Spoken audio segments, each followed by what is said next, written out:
vous exercez le métier de reaper, d'éboueur. Vous habitez Élancourt, allez, je sais pas, 5 minutes de trappe. Et à 1h du matin, des fonctionnaires de police lourdement équipés, des fonctionnaires de police du RAID accompagnés des membres de la police, du commissariat de police d'Élancourt, défoncent votre porte et rentrent chez vous avec cagoule, armes, bouclier, et il y a à peu près une trentaine de personnes qui pénètrent dans votre domicile. Bon. Si vous êtes un homme, en l'espèce il s'agissait d'un homme, votre femme est réveillée, l'enfant de 2 ans qui dort paisiblement est passablement traumatisé, réveillé par le choc, des éclats de la porte sont projetés dans le couloir, et pendant 10-15 minutes de ce déluge à votre domicile, eh bien votre appartement est littéralement retourné. C'est-à-dire qu'on retourne tout ce qu'il y a chez vous, comme un ouragan. Rien n'est retrouvé. On ne retrouve rien. Pas de Coran, pas de lien sur un site internet islamiste, pas de... je sais pas, pas de terroristes cachés chez vous. Rien n'est retrouvé. Par contre, on retrouve chez vous, parce que vous aviez fait des économies, peut-être que vous aviez aussi travaillé un peu au noir et que vous aviez conservé de l'argent qui n'était pas déclaré, ce qui est possible, ce qui peut arriver, bon, ce qui est illégal, je vous le précise immédiatement, mais bon. Eh bien, comme on n'a rien trouvé chez vous, il faut bien justifier quand même, d'une certaine manière, la perquisition qui a été effectuée. Puis après tout, vous n'avez pas à détenir des sommes en espèces chez vous, c'est interdit par la loi. Donc, eh bien, on va ouvrir une enquête et des poursuites pour non-justification de ressources. Et vous allez recevoir une convocation au tribunal correctionnel pour non-justification de ressources avec une peine d'emprisonnement à la clé ou bien une peine d'amende et bien évidemment une peine de confiscation des sommes d'argent que vous avez chez vous qui n'ont strictement rien à voir avec le terrorisme. Comment ça se fait que là, en période d'état d'urgence, on fait des perquisitions qui, vous dites, sont plus que normales, alors qu'en période normale, puisque bon, si on va chez la personne, on a quand même des problèmes. Il y a une raison si on va chez ces gens-là. Bien sûr. Je ne pense pas que la police se déplace, surtout au prix où ça coûte à l'heure actuelle. Tout à fait. Je pense que si on se déplace avec tous les moyens qu'il y a derrière, c'est qu'il y a une raison. Donc pourquoi là en espèces? Et pourquoi ils y vont en période d'état d'urgence et pas en période normale? Alors, je vais vous expliquer.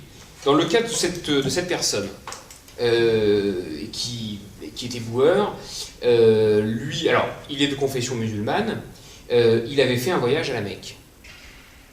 C'est tout. Voilà, il avait fait un voyage à la Mecque pour le pèlerinage. Et vous croyez que c'est parce qu'il a fait un voyage à la Mecque qu'on est allé chez lui et alors, perquisitionné? Si vous voulez... Il y en a qui partent en Syrie, on ne va pas les perquisitionner. Alors, ils reviennent de Syrie, on les perquisitionne. Ils ont été perquisitionnés, si vous voulez. C'est surtout les Fanux. En général, ceux qui partent de Syrie, soit ils ne reviennent plus, soit quand ils reviennent, ils ne viennent pas frapper tout simplement à la porte de leur domicile pour revenir comme si de rien n'était. Là, à cette occasion-là, si vous voulez, il y a aussi une psychose qui s'installe. Dans ces périodes de troubles, il y a nécessairement des psychoses qui s'installent. Bon. Lui, il est indiqué qu'il a fait l'objet d'un renseignement anonyme, qui a indiqué qu'il était parti effectivement faire son pèlerinage, son pèlerinage à la Mecque, comme le font d'ailleurs la majorité des musulmans, et ça a suffi effectivement pour... bien évidemment, pour nous c'est totalement insuffisant, mais l'état d'urgence permet de justifier cette perquisition sans qu'il soit nécessaire d'apporter un élément supplémentaire. Dans les Yvelines, qui n'a conduit finalement qu'à une seule interpellation. Sur les 55 au 2 décembre, 55 perquisitions qui n'ont conduit qu'à une seule interpellation. Et il s'agissait à ce moment-là d'un jeune homme qui résidait dans la commune de Chantoux-les-Vignes et chez qui il a été trouvé 450 grammes de cannabis. Donc, là encore, rien à voir avec l'état d'urgence. Il a fait les frais en quelque sorte de l'état d'urgence. C'est sûr que voilà, personne n'a à détenir du cannabis chez soi, on est bien d'accord, naturellement. Mais ce que je veux vous montrer, c'est que l'état d'urgence peut être utilisé pour d'autres circonstances. Et en l'espèce, ça a permis effectivement d'interpeller cette personne qui sera poursuivie pour détention de stupéfiants et absolument pas pour la commission de quelconques actes terroristes. Puis vous avez deux exemples. Alors, ça, c'est pas des exemples que j'ai eus personnellement, mais qu'un de mes confrères a pu avoir.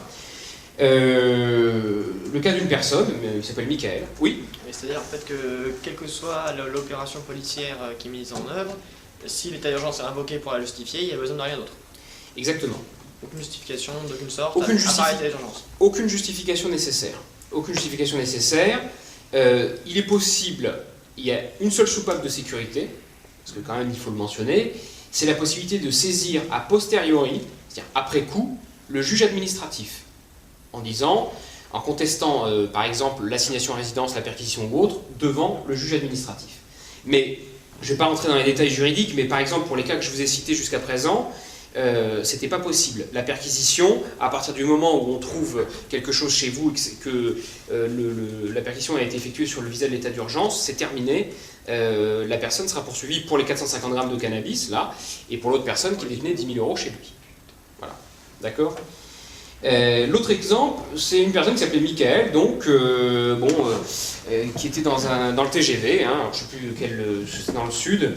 Il avait sa tablette et il regardait un film un peu violent sur sa tablette. Bon, les gens l'ont trouvé un peu bizarre, d'autant plus que, il avait gardé ses gants dans le train, et visiblement, les gants, en général, sont conservés par les terroristes islamistes avant de commettre un attentat pour une raison que X ou Y, enfin, ça n'a pas beaucoup d'importance. Bon.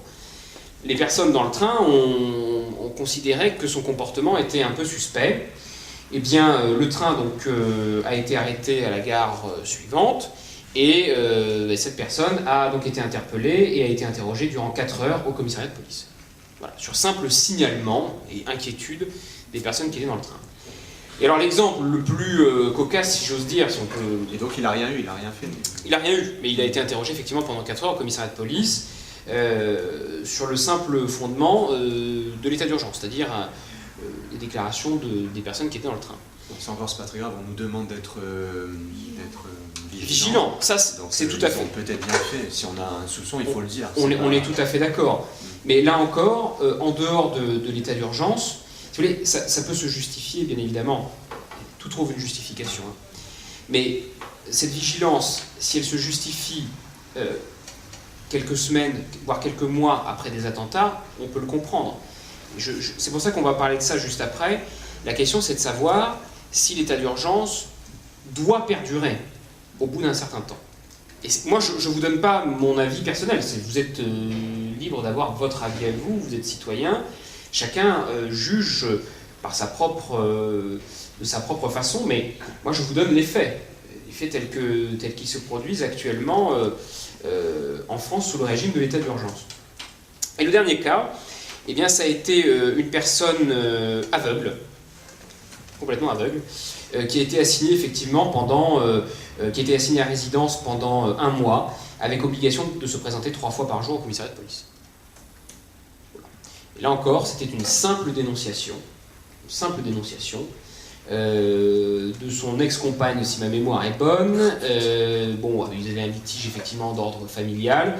Et cette simple dénonciation, effectivement, a suffi pour une assignation à résidence qui a duré quelques mois, qui a été levée par la suite, bien évidemment, mais en attendant, avec une obligation de pointage 3 fois par jour au commissariat de police.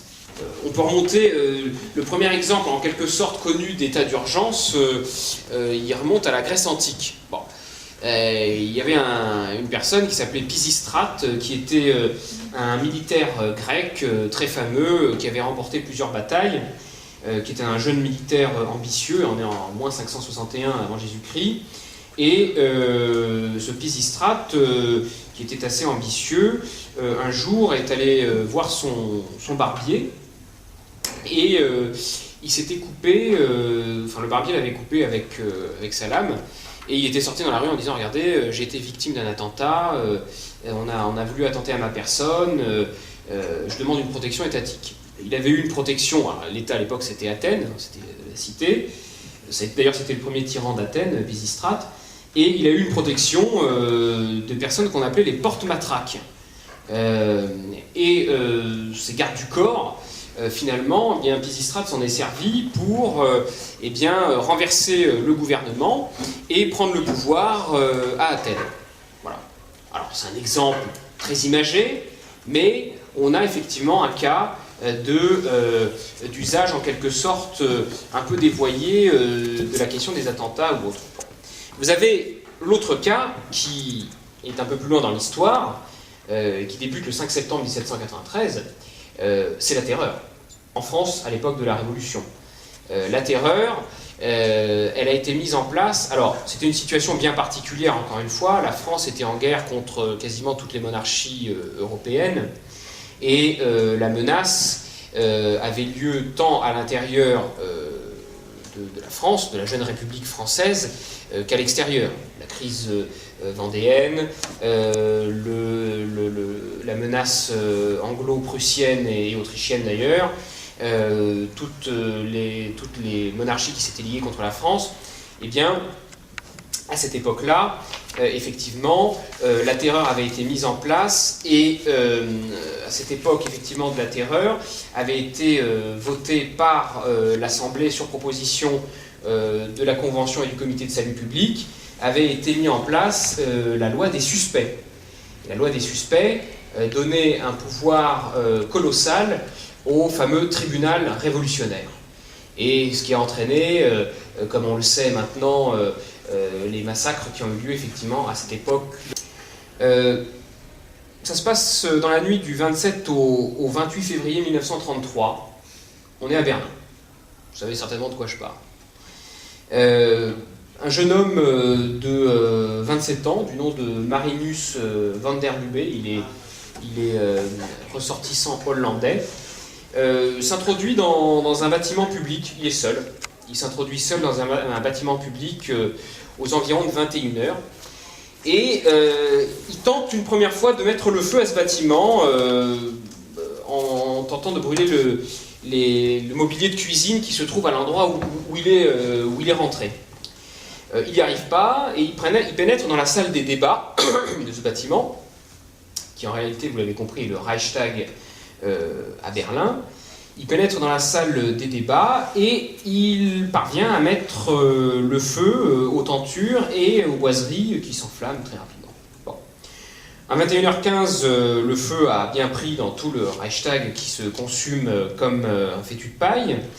Et un passant et des pompiers passent par là et disent qu'ils ont vu une silhouette à l'intérieur du Reichstag, et la police arrive et mettent la main sur la personne qui jaillit des flammes, torse nu, ruisselant de sueur, qui a l'air complètement égaré et l'air halluciné. Et il s'agit justement de ce fameux Marinus van der Lubbe. Alors, ce qui est intéressant dans cette affaire du Reichstag, c'est les suites qui ont été données. La première chose que dit Marinus van der Lubbe, c'est qu'il dit j'ai mis le feu au Reichstag et j'étais tout seul. Je suis militant communiste, effectivement, mais j'ai mis le feu au Reichstag et c'est un acte purement isolé. Bon, j'ai fait ça parce que je suis contre la montée des nationaux-socialistes en Allemagne, etc. Bon, c'est des explications qu'il donne, mais ce qui est important de retenir, c'est qu'il dit qu'il est seul. Bon. Immédiatement après l'événement, le chef de la police prussienne, qui à l'époque n'est autre que Hermann Göring, fait diffuser à la radio, je crois que c'est à peine 1 ou 2 heures après l'incendie, fait diffuser à la radio un communiqué indiquant que ce sont les communistes qui sont à l'origine de l'incendie du Reichstag et qu'il y a une menace communiste en Allemagne. Cette thèse de la menace communiste, alors que van der Lubbe est un illuminé qui agit seul, bon, cette thèse de la menace communiste a été utilisée par les nationaux-socialistes par la suite pour effectivement mettre en œuvre une législation d'exception, limiter les libertés individuelles en Allemagne, et ont permis par la suite de mettre en œuvre un décret qui a été pris par le président Hindenburg, qui était à l'époque le président de l'Allemagne, qui a mis en œuvre comment dirais-je, un décret dénommé pour la protection du peuple et de l'État. Et ce décret avait suspendu les libertés individuelles, comme je vous l'ai dit, a lancé une chasse entre guillemets aux communistes, et le gouvernement avait fait arrêter 4000 militants qui avaient été internés en camp de concentration. Donc, et ce qu'il faut savoir, c'est que cette fameuse loi pour la protection du peuple et de l'État, eh bien, elle a pris fin à Berlin le 8 mai 1945. C'est-à-dire que cette loi, c'est ce décret pardon, qui avait été mis en œuvre en 1933, finalement, a pris fin qu'à la chute du régime national-socialiste. C'est l'exemple le plus proche de nous, de la plus grande démocratie au monde. C'est les États-Unis. Les États-Unis, finalement, la situation aux États-Unis, elle est analogue à la situation française, ou plutôt la situation franco-belge est analogue à la situation américaine. Pourquoi ? Parce que les États-Unis ont été gravement, effectivement, endeuillés et ensanglantés par les attentats du 11 septembre 2001. Bon. Ces attentats du 11 septembre 2001 ont justifié la mise en place d'un programme, d'une loi en fait, c'est exactement la même chose qu'en France, qui s'appelle l'USA Patriot Act, qui veut dire, c'est un acronyme, mais qui veut dire la loi pour unir et renforcer l'Amérique en fournissant les outils appropriés pour déceler et contrer le terrorisme. Bon. Cette loi, elle a été votée par le Congrès des États-Unis le 26 octobre 2001 et signée par le président de l'époque, George W. Bush. Cette loi du Patriot Act, est-ce que vous savez quand est-ce qu'elle a terminé, qu'elle s'est terminée? C'est pas terminé, je parie. Toujours. Elle est toujours en cours. Et ça fait 15 ans aujourd'hui que le Patriot Act, effectivement, est toujours en vigueur aux États-Unis. Effectivement, ce Patriot Act représente sur pas mal de points beaucoup de similitudes avec la loi sur l'état d'urgence en France, qui est une loi de 55. L'état d'urgence, le Patriot Act est venu après, mais peu importe celui qui a eu l'initiative, voilà, c'est l'équivalent, à peu de choses près, de l'état d'urgence français. Alors, ce Patriot Act, il concerne d'une certaine manière aussi la France et l'Europe, parce que ce Patriot Act, il permet, au nom de la lutte contre le terrorisme, il permet au FBI, notamment, de demander aux fournisseurs Internet un accès aux bases de données de leurs usagers. C'est-à-dire que, sur le simple fondement du Patriot Act, celui-ci permet au FBI, avec une autorisation beaucoup plus large, d'obtenir des mandats, en quelque sorte. Ce sont des sortes de mandats qui permettent donc d'avoir accès aux bases de données personnelles qui auparavant étaient restreintes aux personnes soupçonnées de terrorisme et d'espionnage. Désormais, c'est beaucoup plus élargi. Et toutes les personnes qui vont être soupçonnées de la commission d'une infraction peuvent effectivement faire l'objet de ce Patriot Act. Un gouvernement suffisamment courageux pour pouvoir mettre fin à cet état d'urgence. Parce que la situation est la suivante. Et c'est pour ça que je vous le dis, et je le répète encore une fois, c'est à vous de fonder votre opinion sur cette question, mais si demain, un nouvel attentat se produit, est-ce qu'on ne reprochera pas au gouvernement qui a mis fin à l'état d'urgence d'y avoir mis fin? Et autre chose, est-ce que finalement, si on met fin à cet état d'urgence, et qu'un autre attentat se produit, ou que l'état d'urgence est toujours en cours, est-ce que cet état d'urgence permet d'empêcher le terrorisme? Vous vous souvenez probablement de l'attentat qui avait eu lieu pour le marathon de Boston, si ma mémoire est bonne, aux États-Unis. Cet acte terroriste terrible n'a pas pu être enrayé par le Patriot Act. Il a été l'œuvre de deux frères, je crois, qui ont posé une bombe et qui ont tué un certain nombre de personnes. Et le Patriot Act n'a pas permis de mettre fin, d'empêcher un acte terroriste. Donc la question aujourd'hui, elle reste entière. Et la question, c'est de savoir si, finalement, on a confiance dans notre démocratie. Parce que si on a confiance dans notre démocratie, eh bien dans ce cas-là, les mesures d'exception ne sont pas nécessaires. Et je vais vous donner une dernière phrase qui est celle qui a été tenue par le Premier ministre norvégien au moment des attentats qui avaient été commis par Anders Breivik, Norvège, qui avait dit « Nous allons répondre au terrorisme par encore plus de démocratie ». Ce qui démontre, d'une certaine manière, que si l'on a confiance dans le régime politique dans lequel on vit, si on a confiance en la démocratie, eh bien, l'état d'urgence doit rester une exception.